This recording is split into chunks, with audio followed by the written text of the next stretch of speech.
If I hypnotised you, it would be pretty cool. Well, any story would be.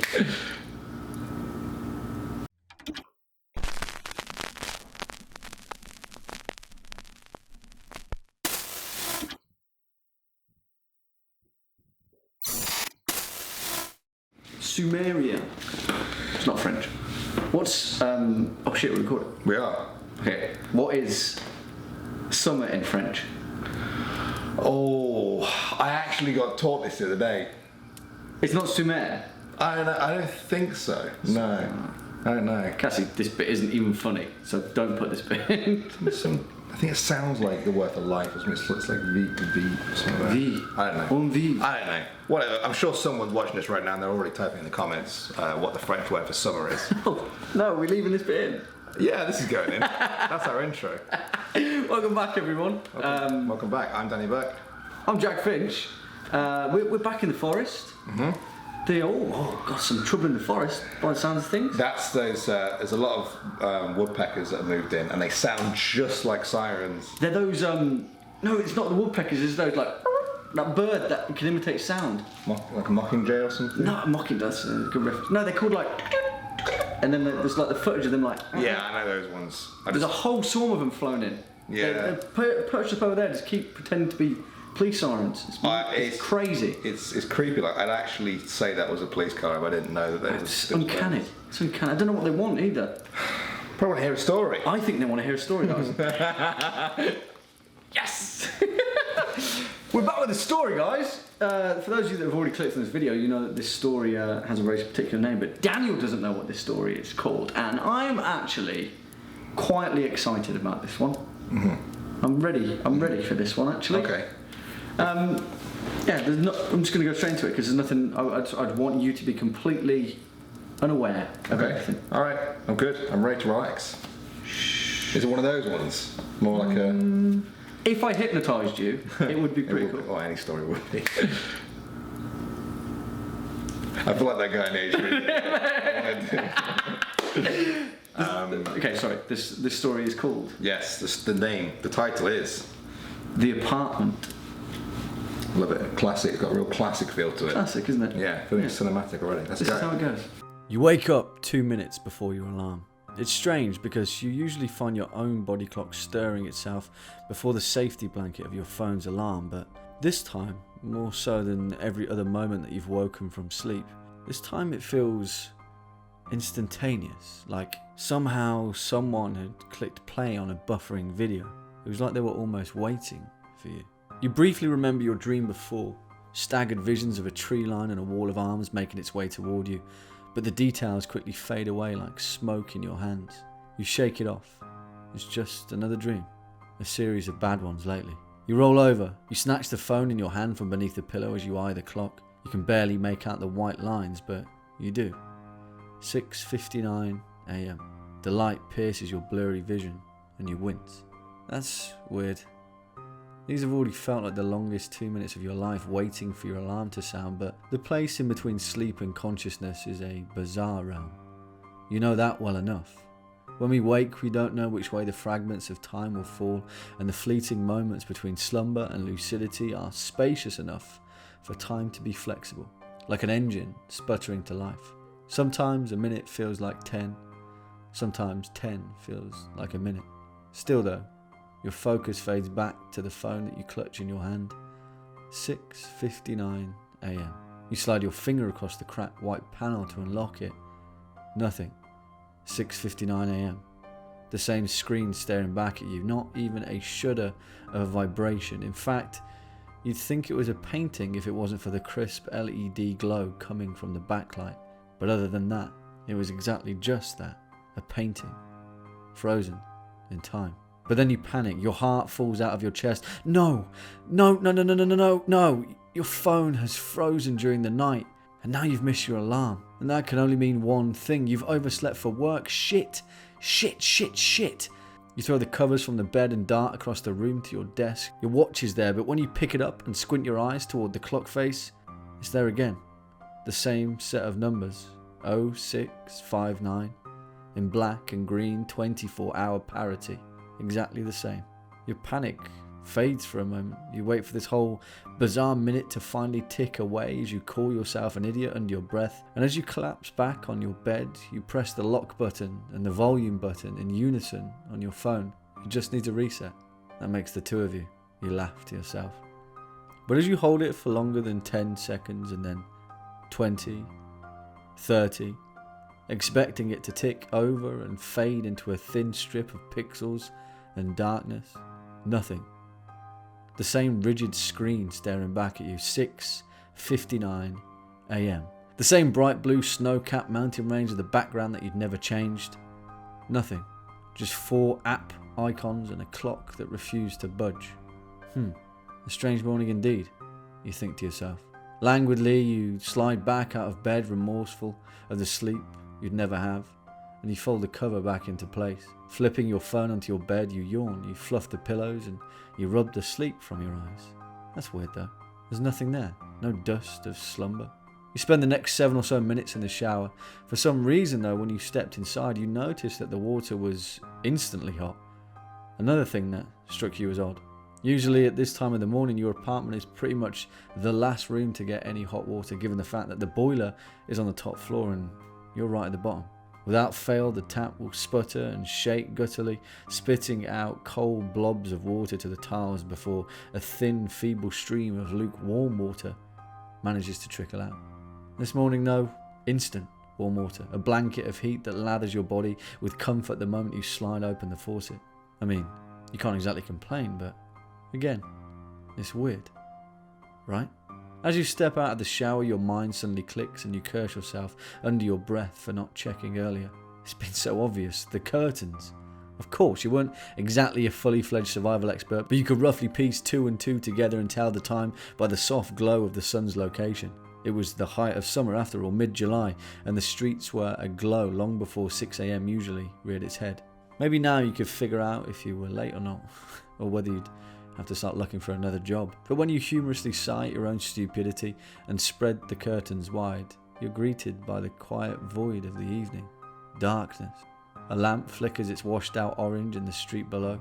It's raining outside, but only gently, almost as if the same bout of precipitation is spitting raindrops on your window in the same cycle. 1, 2, 3.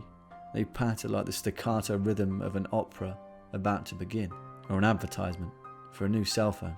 You sit back on the bed and for a brief moment, you're not entirely sure what to do. You would call someone if you could, but your phone is still doing that thing. It's still locked on 6:59 a.m. and it won't start back up. Absent-mindedly, you bite your fingernail to the point that it splinters and rips the wick. You check your watch again just in case. 0659. Those same familiar numbers. It must have been, at least 20 minutes since you grabbed your phone from beneath your pillow in an all but familiar panic? 20? Or was it less than that? More? 10, surely. It had to be. Slowly you get dressed, but every few seconds you stop and stare out of the window, the curtains hanging limply. Darkness, still not even a crack of dawn. You put your work shirt on, your jeans, your belt. You stop for a moment as you try and straighten out a sock long enough to slide your ankle in, but you can't seem to take your gaze away from the window. It's not right. It's really not right. You can't quite shake it. And before you put the other one on, you spring over to the window, you twist the lock open and you fling the panel wide, a strange determination pumping through your veins. But when the glass slides upwards in its frame, you feel no breeze, no splatters of raindrops. Nothing. Nothing that would let you know that there was a street below you, anyway. It was exactly like your phone. A painting almost, but not quite. But then, as curiosity takes you, you extend your hand and you reach out to the vast expanse of darkness. But when your flesh touches something solid, your gut drops like all hope in a pit. It's solid. Maybe 3 feet away from the window, and as your fingers press against its mass, it's almost as if the space where the street should be bends in a vile, impossible, contorted manner. It shimmers and shakes and pulls back to where it should be. You panic for the 3rd time this morning.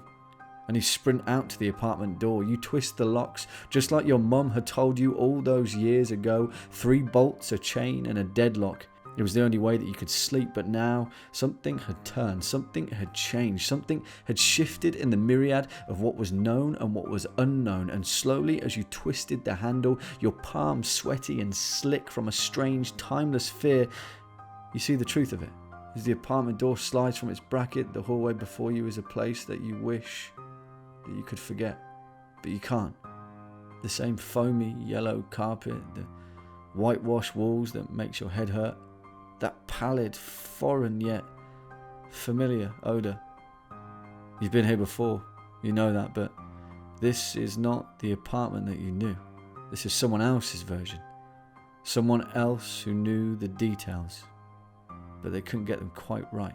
You step out into the strange road before you and the carpet crunches beneath your feet. That's when you realise that you never had time to put on that second sock, and the damp sheen of something that you can't quite get a hold on seeps atop your skin. It feels weird, like someone who'd spilled a glass of white wine at a party and you'd forgotten which way to tread before it dried. You keep going though, and then you notice that the corridor ahead twists a left. You pass a door with a strange metal lock that looks like copper or brass, and it's polished to the point of perfection. Another door is grey slate metal perhaps, but it could be a sort of rock carved stone in some set manner. You pass a small dresser table with a wilted vase of sunflowers that have shed their petals on a sad altar. Another table has a cracked photo frame with nothing in it.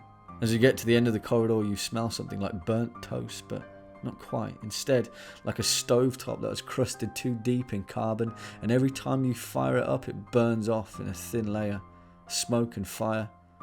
That's what it smells like, but more perfect, more captured. It's the essence of it. And then as your feet crunch in the strange dampness of the carpet, a door ahead of you opens. It creaks, all but slowly, and then a man steps out as if he was expecting you. He's not a tall man, but not short either. His hair is long and black, and his teeth are a brilliant white, too perfect for his sporadically stubbled chin. He's dressed in a black and white suit, not a 3-piece, but it's too big for him in the waist and the arms. He looks like a child dressed in a hurry for a funeral. He grins at you. "Perfect timing again, youngster. It barely took you half an hour this time," he says in a low, spacious southern drawl. You stare blankly at him for a moment. "Sorry," you say to him. "Sorry, but who are you? Where is this? This morning is a bit of a strange dream, and I'm not entirely sure if this is my apartment anymore." He laughs and nonchalantly checks his watch. He's getting a little bit impatient this time, youngster. I'm not sure how many times I can do this, but he's for sure got all eternity to. You start to feel a cold sweat come over you. Your face feels flushed and red, like you've forgotten your homework at school and now's the time to show you're working out. It's a strange feeling, like your childhood isn't quite your own, like somehow you've forgotten the memories of a person that you should be, and now you're piecing them together somehow, like breadcrumbs down a corridor. I don't know. You got the same sorry look you've had on all month. Here, what about this? Maybe this one will help. The man before you places his 2 outstretched palms before his face. He curls his fingertips to claws and slowly drags them across his flesh. Slowly, flesh by flesh, like scouring the dough for bread, it changes to that of a woman's. A woman that feels strangely familiar, like a face that you should have never forgotten, but somehow it's a face that's fallen from the cracks in between. It's warm and her eyes are the same bright spheres as your own. She smiles at you as she tilts her head. "Seth, sweetheart, it's me. It's your mum. Why don't you tell us how you opened that door, eh? And then this whole thing can be over. We can forget all about it. I can cut you blueberry waffles." The face steps closer and closer, garish in the oversized man's suit. It stretches out a hand and rests it on your shoulder. "Come on now, son. Tell us how you opened that door." You stare at the woman's face blankly. You blink. You can't quite make it out, but it's almost as if the space in front of you is bending it like it did out in the window when your stomach dropped to the floor as you touch something that you shouldn't have. No one should have. The space in between. But then, as the woman goes to move her mouth again, time itself seems to slow to nothingness. You raise your hand. It moves like a spoon through treacle. But then it stops. Everything stops. You can move your eyes, but it's like staring at the centre of the sun every time you do. You shudder and shake. But then, through the confusion of it all, you hear a voice. It says, You have 3 options. To the left of you is a door. It is made of stone, but the handle is carved oak. If you move now, you can make it and close it behind you before the man follows. Where it leads, you do not know. Or you can turn back. You can try and race back to your apartment and barricade yourself inside. The locks are heavy and they'll hold for now. Or you can stay here. You can talk to the man and you can answer his questions. Your choice. Is it actually my choice? Oh! First one. It's gotta be. You want to go the first Yeah. one? There we go. We'll find out what happens in part 2. I loved it. Oh man. There we go, buddy. Yeah, I'm excited. Can you see how I wanted to make it a part 2, but there's a lot going on. You wanted... I said to you earlier in the week, Yeah. I was like, I wanted this to be fully done and kind of written and done, but it's a lot more work than I thought. Oh, you mean you had the multiple choice thing in mind the whole time? I didn't know whether to put it halfway through, Right. but I figured it better to end it on it. I love that. Yeah. I love that. Yeah. Yeah. There you go. That's the apartment. That was really cool. And that was obviously packed with references. Yep. Some of them didn't even go over my head. That's how many there were. Whoa! I didn't think there was that many. I thought towards the end. Towards the end, yes. It got yeah. really heavy. Yeah, it did. Yeah. Sort of space in between, the cracks in between, like all that stuff. Obviously, we've got some sort of AT figure there. Is he? Yeah, it seems like him. There's another version. Or, yeah, it does. You'll find out. Yeah. And it's find a out. set. There's 2 really strong feelings I got throughout. The first one was it really felt like one of my favourite movies of all time, which is AI. And you know, at the end, sorry to ruin this. It's a great film. Spoiler alert for like a, I don't know, probably 20-year-old movie now at this point. You've had time. But at the end of AI, Yeah. when the aliens bring him back and they recreate his old apartment and he had even his old teddy and stuff, and they're watching him from above, and it's sort of like hundreds of thousands of years in the future, like all this is like Yes, long yes, gone. yeah, And they find yeah. him in the ice and they bring him out, and they from his memory they reconstruct the room because they want to, because he's the only connection they have to humanity, so they're studying him and stuff. But at the start you don't realise it at all, and then things just don't seem quite right. Like there used to be these sort of I don't know what you call them, sort of like Japanese screens. Right. And before they were almost transparent, and now they're completely opaque. So it's like little details like that. There's like nothing beyond that anymore, and like it was just that feeling I got of That's a really of cool simulation. perspective. I'd have liked if I threaded a bit of warmness into it, because I feel like the end of AI is quite wholesome, isn't it? It's like hopeful. Or maybe not. Maybe like cold and. Well, it seems nice because he gets what he wants, because he's back with his mum and dad, but they're like not real at all. Exactly. And they can only be resurrected for like an hour a day or something like that. Yeah. I don't know, it's all weird. But anyway, I'm not talking about that. Talking about your own. But that feeling of being confined and being in something that isn't quite real started really strongly around when he got to the shower. Mm-hmm. I felt like, and it just sort of felt grey outside. It felt very grey and very thick. And then the second feeling I had was it felt like a sort of a 90s computer game that hadn't rendered properly, or hadn't bothered to render certain details, or didn't expect, you know, it doesn't expect the player to try that, and things seemed really just sort of off. because they haven't bothered to fully load it right, and it's not expecting you to check the time so fervently, and it's not expecting you to do this or notice about the water being hot. You shouldn't notice that as the player and stuff, and these sort of things added to that feeling of it being a simulation without you saying anything else. It was really layered really well, and then it started to get like full on. I thought it was just going to be sort of spaced out and dreamlike, but it got creepy in the hallway, and I was getting sort of like more like The Shining sort of vibes in the hallway. Something about the garish yellow on the walls, and it seems sort of hypnotic and stuff, and like the smashed photograph case and all that. That's when it started to just full on get creepy, and it was like, and then I'm like, I think it was a really fascinating ending because I don't really know what's going on. Obviously, Seth needs to stay there, or whoever's done this to him is doing it for a reason. Obviously, this is something that's been repeated quite a few times, possibly a lot of times, for a reason. Something hasn't happened yet that needs to happen. Perhaps it's based on this decision that you've asked us. It is. And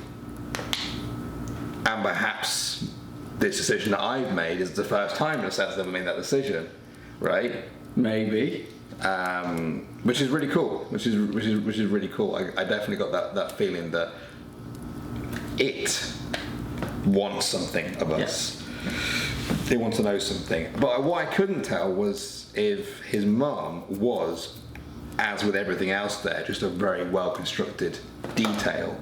Just something that had been plucked out and was used to try and... Well, yeah, the mum was the strange man in front of him. He twisted his face to... Yes, but I also, in this world, I don't know, that's some sort of dark magic. Like, for a second I was like, he's let her out for a moment. Right. To speak to him, to try and get him to do that thing. Yeah.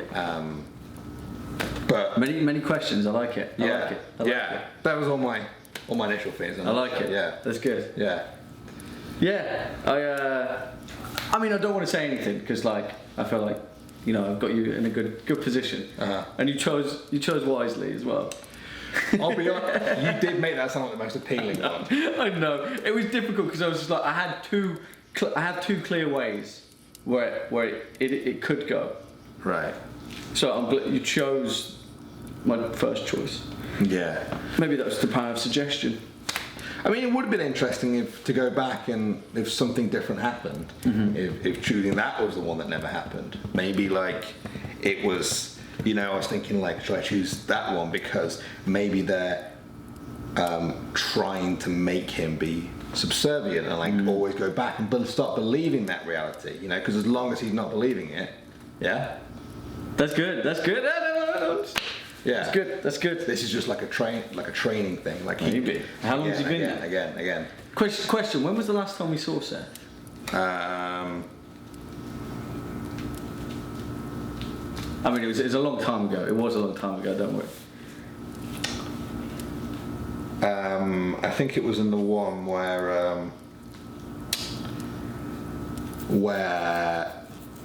I forget the name of it now. But they were down. They were sort of.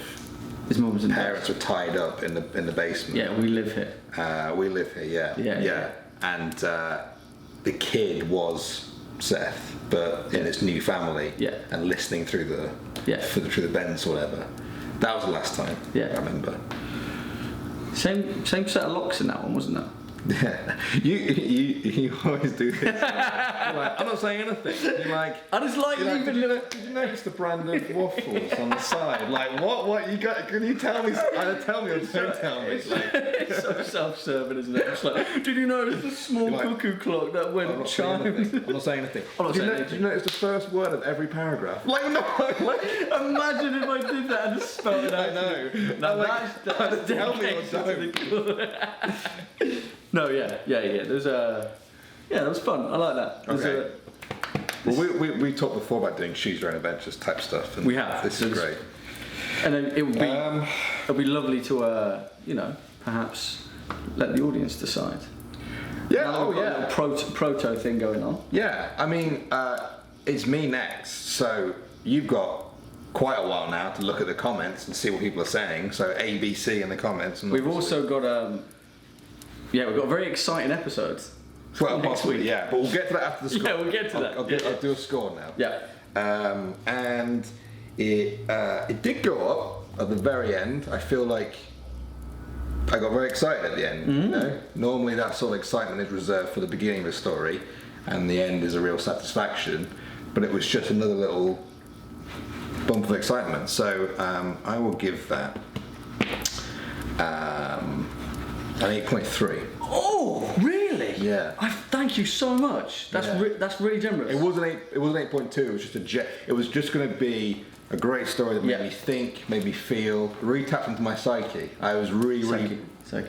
I was really picturing that, like really feeling it, and I was like, yeah, this is a great story. And then that bit at the end was like, oh, and you've opened up a whole new That's really generous. possibility. Could have expected.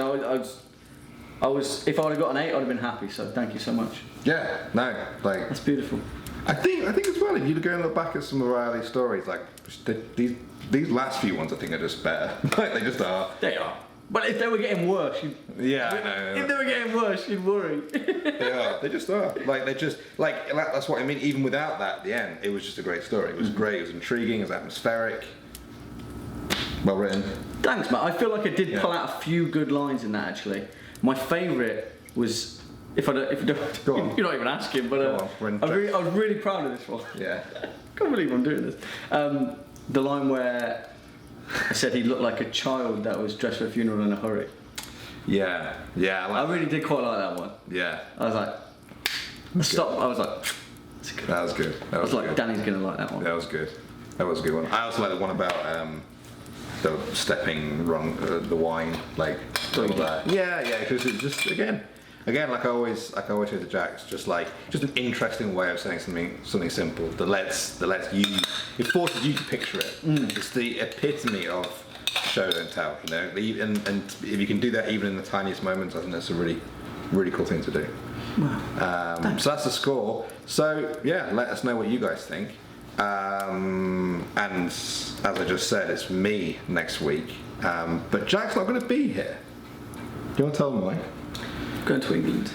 Going to England. Oh, careful! They're going to they'll try and track the flight. They'll be there at the airport. All your English fans. Cassie, cut this out. They'll be there holding up sign, Jack. I'm going to Don't go to the airport. Cancun. Okay. Yeah, scratch England. Okay. I'm going to Yeah. Cancun. But no, Jack's going to be away, so we're going to do something different next week.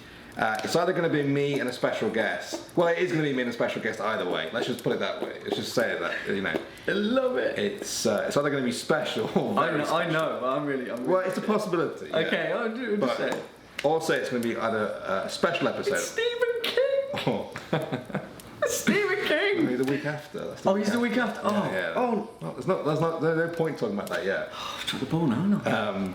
But no, next week is either going to be special or very special. Very. I'm gonna pick anyone. special. I'm just Yeah. gonna pick anyone.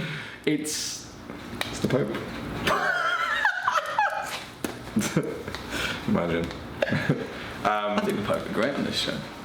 Yeah, but it's just me holding down the fort. So tune in and make sure you guys check out what that looks like. It is going to be good either way. It's going to be very different. It's gonna be fantastic. In the meantime, thanks for watching, guys. Thanks for watching, guys. We should. This is Jack Finch. This is Danny Burke. This is how. No, we're gonna say bye. We usually blow out the fire, but lately we've been keeping it alight. And I feel like it's part 2. I think it's also it is part 2. It's nice to keep it. And it's also sort of on theme how it's just sort of there. Yeah. It's sort of I quite like it was just sort of frozen, or like frozen in time or something, like not quite real, you know, just sort of there. Maybe it's been frozen the whole time. Maybe it's been frozen the whole time we've been talking. We only just realised. I'm frozen. You're frozen. Bye, guys.